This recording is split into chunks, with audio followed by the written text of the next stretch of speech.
So, any questions so far? Yes? From what I understood from what you said, it's a lot of dhikr that removes the I-ness from the dhikr. And, okay, that will help, yes. So where does the concept of fighting the nafs come into play? Well, okay, so here you are, right? You're this person, so you're doing dhikr, right? And you're also following ahkam. This is you right here, right? There you are. And you're this dhikr, also dhikr, you're doing ahkam, but it's not always consistent. So it's not consistent. So it's to Sirhindi, you can never give up Sharia. He says, okay, hey Zayd, you want to join the spiritual path? What should you do first? Correct your Aqidah and go study some fiqh. Because the two things you're trying to operationalize are beliefs and practice. Without belief and practice, there's nothing to operationalize. Duh.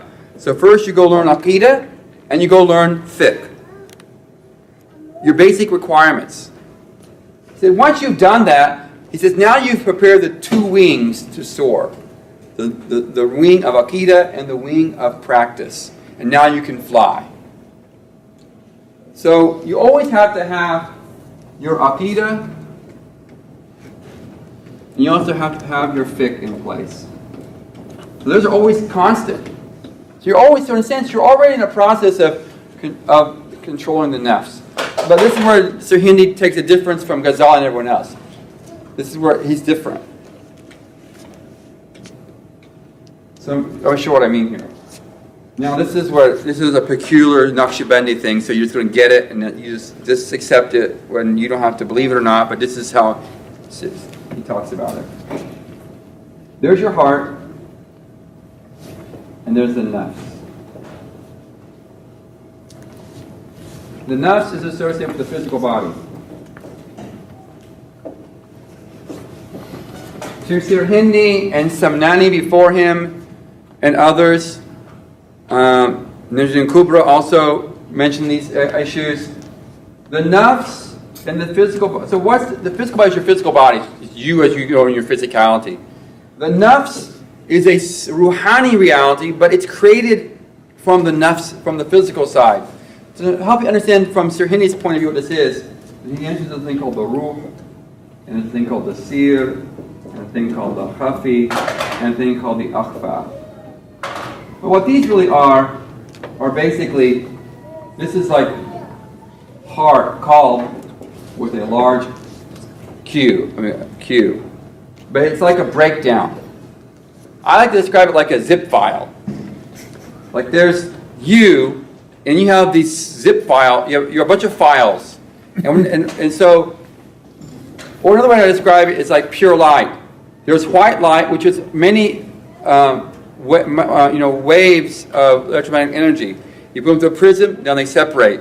And you see that white light has these different wavelengths to it, and then we perceive them as different colors and beyond. The infrared or the ultraviolet, whatever, ones we don't see.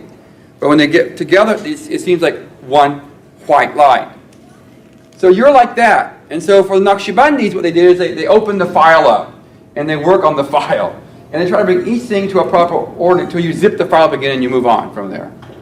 So for them, the nafs is a latifa, a subtle spiritual faculty that is associated with the ruh, the qalb and the ruh. But it's not of the origin of qalb and the ruh. It's actually created by God within you. So it's like you took, I don't know, let me give you an example.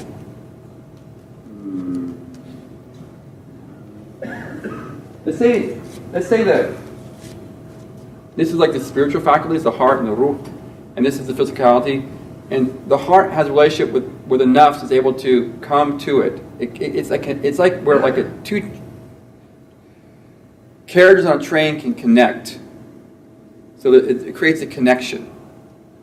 So the nafs has a relationship with the physical body, your physical body, and its animalistic nature. It's just as it's created. And then there's that which is the qalb and the ruh, which are the command of God. And there's a connection.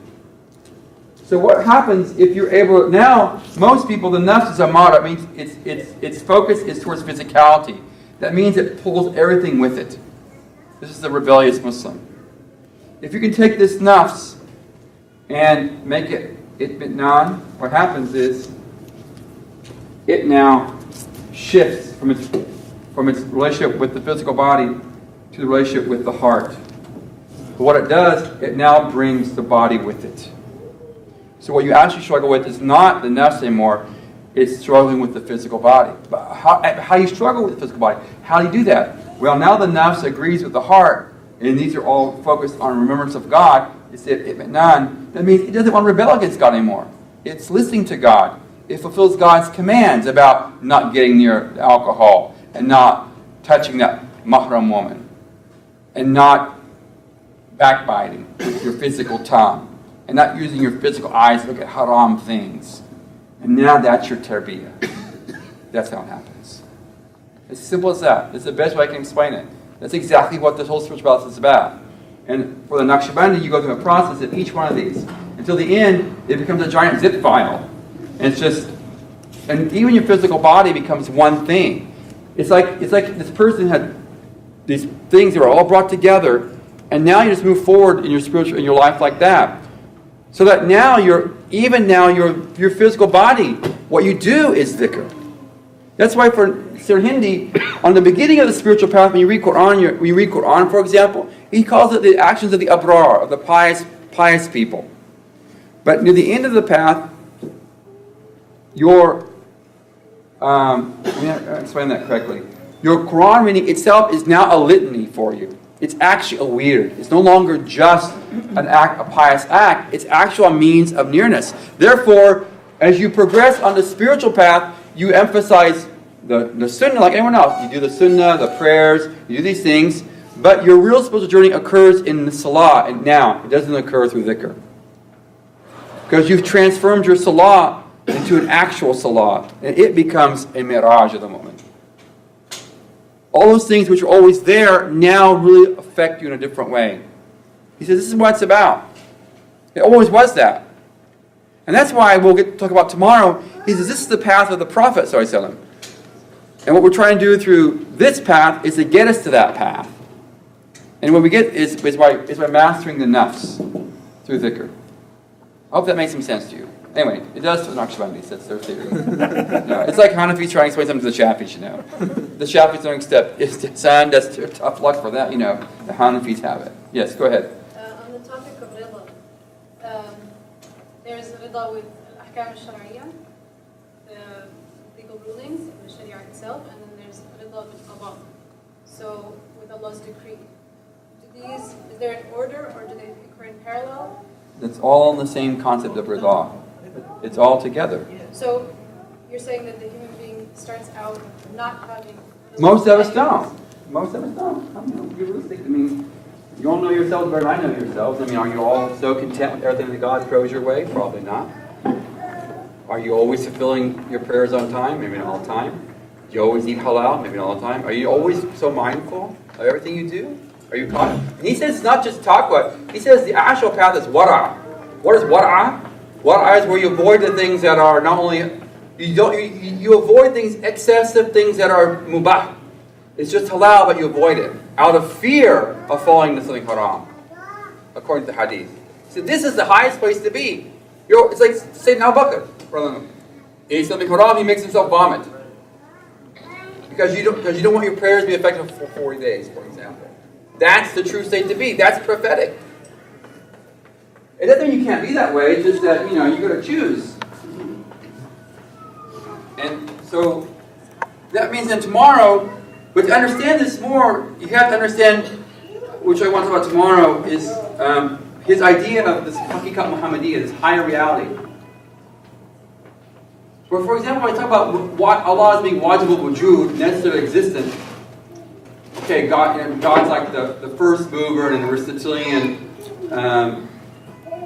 discussion on the end point of, instead of having an infinite regress, we're going to have that an end point with the initial mover, which we'll call that God, in a causal chain of events. Now, our scholars in Kalam have used this concept as a proof for God. They discuss, they use this phrase, this tarkib, wajibul, wujud, necessary, existent. But for Sirhindi, that is insufficient even to describe God. And when he talks about the Haqiqa Muhammadiyya, for example, the Muhammadan reality, there is something which is even preceding that, and it's this issue of divine love, which we'll talk about tomorrow. That's the crux of the affair, is love. And an issue then about, well, what does Kamalat mean? And then I want to talk tomorrow about, Sirhindi talks about, okay, I mentioned this, okay, you could be a Sufi person, it's 2015, you're in the Cincinnati area, you're a Sufi person, you're doing your dhikr, and you're on a spiritual path.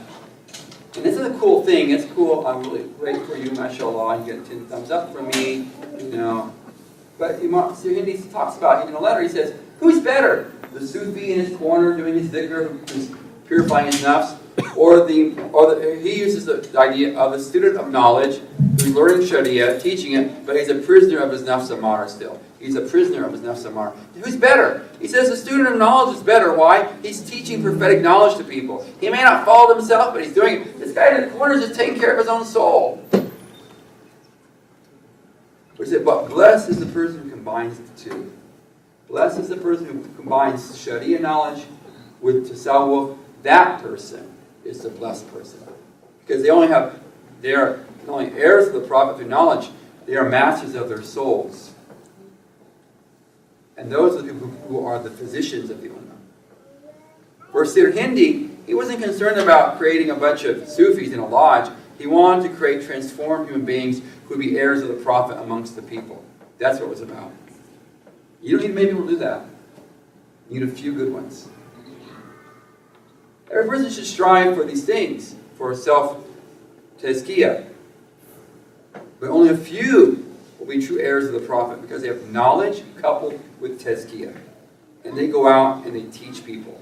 And they show people. They demonstrate. Oftentimes not through their words, just their presence is enough.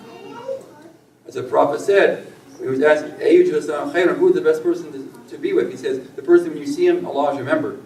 And the person when he speaks, Allah is remembered. And the person's actions remind you of paradise.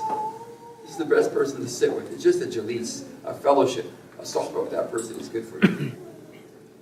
So tomorrow I want to talk about that, and then we'll just sort of, what does this really mean, the upshot of all this stuff. So I hope it was of some benefit tonight to you. I don't know, over your heads, under your feet, I don't know. If there's anything that's not clear, go think about tonight. Write some questions down. I'll be here tomorrow morning. What time are we meeting tomorrow? 11 o'clock before I fly back to beautiful Houston.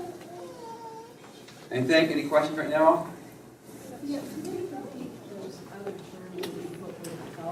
Okay, so, I'm sorry. So, he mentions here... Could you also define them, please? Okay, so, that's a hard one to do there, called. So, for Sirhindi, you have this human... Our Mashaykh, even preceding him, they, for example, you go back to Ghazali, for example. Ghazali will talk about the qalb, the ruh, and the seer. The seer is often described as your inmost nature, what you are, the secret of yourself, kind of thing. Because seer means that. So the qalb is the heart. Nafs is the nafs as a quality of self. The qalb is also that. But the qalb is also the place of divine tajalliyat. Imam Bani says it's a physical, he calls these Jawahir Khams, the 5 jewels. They make up your spirituality, this is your spiritual reality of what you are as a ruh that's embodied, an embodied ruh. There's your body, there's your ruh, we call it like that. It has faces to it. And these faces are associated with aspects of Tawheed. So, for example, the akhfa, which is the most subtle, has a relationship with the Prophet Muhammad ﷺ. It also has a relationship with Allah's quintet, His essence, His that. But the qalb, for example, has a relationship with Sayyidina Adam ﷺ and is associated with divine actions, af'al. So it's an issue of association here with divine attributes. Each of these has a relationship with divine attributes through levels of Tawheed. And as you progress through each one of these, you just call it a name, you bring your heart ultimately to a full comprehension of Tawheed, from af'al to essence. Whether it deals with the 8 principal attributes, or the selbi attributes, or what he calls the shu'um i'tibarat, which are like transitions from divine essence to the attributes. But that's more of his metaphysics. So unless you read like Ibn Arabi or something like that, to me to explain that's a little bit complicated to explain. Because the reality is you can't actually separate these things, you see. You can't separate Allah from His attributes, from His asma and sifat. On a Tawheed level, we can speak now of separation, but the reality is that's just the way we speak. He's not really that way, so don't get confused. It's not like this is false Tawheed. From our perspective, we might look at it that way, but from how God actually is, there is no separation. Because Ahl Sunnah scholars say that there's that Allah's names are not the same as His essence, or are distinct from it. You can't separate Allah's asma from His that. And neither can you say they're the same. This is a peculiar thing about Sunni Tawheed when you read classical books on Tawheed, like Nasafi or Taftazani, for example, or others. This is a discussion that they'll bring up. So that's why you have to understand your Tawheed, for example, your Aqidah, because you'll experience things in your spiritual path, and you don't want your experiences to be outside of what you know according to Sunni scholarship. So you always bring it back. So each of these has a relationship with an aspect of divine nature. But when you bring them all together, so Akfa means most hidden. Khafi means hidden. Sir means secret. Ruh means spirit. Qalb means heart. Don't worry about these as names. The fact is that they're dealing with relationships with aspects of Tawheed from very outward expression to very inward expression. Activity to essence. And this is just about physicality, your physical body. Because your resurrection is a fact. Beth about a mouth, resurrection of the dead is a fact. We don't believe that we just die and we decay and that's it, and it's our spirits that go. Our physical bodies and our souls are bound together. So you have to bring it all together. And so, this is a breakdown basically of what these points do. As for the physicality, it's just your body. But actually, in the Sirhindi and the other ones before him, like Samnani and others, who there's names to you, but some other Sufis who preceded him, that they talk about the physical body from the 4 elementals, earth, air, fire, and water. And each of these elementals has a relationship with these. So as you spiritually work on the heart, you're going to also work on the nafs. And you work on the ruh, you're going to work on the air elemental. And if you're going with the seer, you're going with the fire elemental. And with the kafi, the water elemental. And with the akfa, it's the earth elemental. So there's a relationship between physicality and spirituality, or the ma'nawiyat of yourself, your ruhani state. And you work on these things together in tandem. So as you do dhikr on your heart, spiritual faculty, it's going to affect your nafs. As you do dhikr on your ruh, it's going to affect an aspect of your physical body. And they work this way. Until at the end, you don't even see this anymore. All these are effaced. You don't see anything like this anymore. The breakdown is gone. It's as if they're converged back, and as a title, he uses a special terminology for that in his letters. He calls it the hayhat al-wahdaniyah, the unified state, the hayhat. The Prophet said, in the hayhati, laysat, how does the hadith go? Ma hayhat, in the hayhati, laysat. He uses the phrase hayatikum. I'll get it to you. I'll come tomorrow and bring it to you. Hayat, I'm thinking about it now. I don't remember it. Inshallah, I'll remember it. But the idea of hayhat is what you are in your fullness of yourself that makes you what yourself is. At the end of all this work, when you do dhikr, you're not thinking of your heart or your ruh or your seer anymore. That's all done. You're just thinking of your complete being in dhikr. So, in the higher stages of the Naqshbandi path, as you do meditations, you don't do meditation like focus on dhikr on the khafi, for example, or the akhfa. You progress beyond there until you just do dhikr on the fullness of yourself. Just yourself. And that's it. And we'll call it heart with a capital Q. And that's all we mean. It means all of these things wrapped up together. with your body thrown in for good measure. Does that help a little bit? Now, maybe come back more questions if I don't get that clear. Yes? This is Salam. Alaikum salam. This is really good, but I'm trying now to connect it with the Go ahead. when the angels came to the Prophet Sallallahu Alaihi Wasallam, took his heart to wash it away. This is kind of like spiritual. Hold on there. Now, Sirhindi says, but the Prophet Muhammad, in his Mabda Ma'ad, another book he wrote, and there's like, these are like explanations on his time, he talks about the Prophet, that the Prophet is unique. The Prophet said, Ataqwa hahuna, Ataqwa hahuna, Ataqwa hahuna. He pointed to his heart. He said the Prophet's physicality was so unique, his physical heart was in dhikr. His physical heart is different. You're going to go to Jannah one day, and you're going to go to the physical body. And your physical body will be a paradisical body. And that paradisical body will have a vision of God. The ru'ya of Allah is the truth. And when you see Allah in Jannah, according to narrations, it'll be sufficient for you. And you will not even at the time think about Jannah, that you're there. So the vision of Allah is the greatest thing you'll get. The Prophet ﷺ, he had these periods when his heart was washed. When he was young, he was about 5, about 10, and then when on the night of his ascension. These periods at the time of the first revelation. in the first revelation 4. And each of these were there were stages of his life that all of us have to go through. The stage of transitioning from the period of tamyiz, the period of puberty, and the period of revelation, and the period of ascension.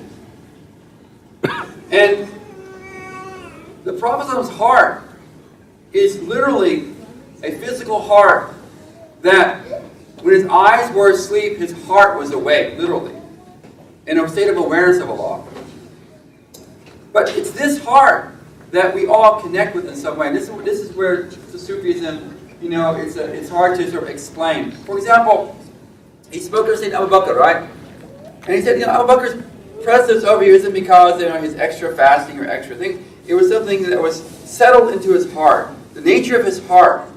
And you can understand that as just being some type of, maybe he was talking metaphorically. I don't think he was talking metaphorically. The physicality of Sayyidina Abu Bakr was really transformed by being in the physical presence of the fullness of Muhammad. He was transformed. So much so that when he wasn't, for example, at the Treaty of Hudaybiyah, you remember the Treaty of Hudaybiyah? And Abu Umar is arguing with the Prophet, are we right? And the Prophet responds to him, and Umar goes out to Abu Bakr, who wasn't there, in the tent, and he complains to Abu Bakr, and Abu Bakr gives him verbatim the exact words Muhammad gave in response, verbatim. And he said, and cling to his stirrup, for by Allah he is right. It's as if Abu Bakr was so much like the Prophet, even when he was physically distant from him, he responds in sync with him. Because that's the nature of being so close to the Prophet in that reality. That even his own heart is transformed, that it's more like the Muhammadan reality of the heart. So Muhammad's heart I don't think it's washed because it's filthy, hasha. It's washed as a sign of divine attention given to it. And these are symbolisms that are given to the Ummah. And these events that occur. The events that we all pass through. We all have to pass through our state from our state of tamyiz, where we're able now to, our intellect is coming to fruition. We have to all pass through a state of puberty, which is going from immaturity, which has already beginnings of intellectual maturity, which is tamyiz, to the state of physical maturity. We all have to understand, be exposed to revelation. And we all have to have, eventually, our ascension. And that all occurs the qalb salim at the end of the day. You have to give this back to Allah. So I would want to think that these facets of this washing of the heart of the Prophet are these symbols of these transformations, along with the fact that it's through his heart, his fullness of his being, that it's not just, and I'll give you an example of this. It's like the narration of the black stone. The narration says what? It came from heaven as white as milk. And then the mushrikun touched the black stone, right? And by touching the stone, it turns black because of the sins. So there's a type of manawiyat, a negative manawiyat, a negative spiritual state of negativity which transforms a perditional object to blackness. Muhammad Muhammad's physical heart has the capacity to transform other people around him from a state of ghafla to a state of remembrance. His fullness of physicality can do that. His companions benefited from that. In fact, it was the narration said that his heart was filled with nur. Yes. He was made angelic. He was just like angel. This is it. He was not washed, but filled with angels for time. So, filled with nur. yeah, so this idea of washing, like you mentioned here, is light, but this is his nature. And we all benefit from that. And even, I don't know, I can't really say it more than that. And that still affects the Ummah today. So I think this is something of the knowledge of the Allah Alam. One is best if what I'm saying is truthful or not, but inshallah, there's truth, inshallah. But at least you go home and think about it tonight. Honestly, I went to Turkey not knowing what I was going to get out of it. I didn't think I'd be there for 10 years. But I don't think it was 10 years wasted. But it was definitely a bit of a trial at times, definitely. And inshallah, you come tomorrow. We'll continue more on this. If there are things that aren't clear, I'll try my best to explain them to you as best I can. My voice is going out right now. So we'll wrap up. Subhanak Allahumma wa bihamdik. Nashhadu an la ilaha illa anta. Nastaghfiruka wa natubu ilayk. Sallallahu alayhi wa Muhammad wa alihi wa sahbihi ajma'in. Walhamdulillahi rabbil alamin. Jazakumullah khair. And tomorrow 11 o'clock we'll meet you again, inshallah. Takbir.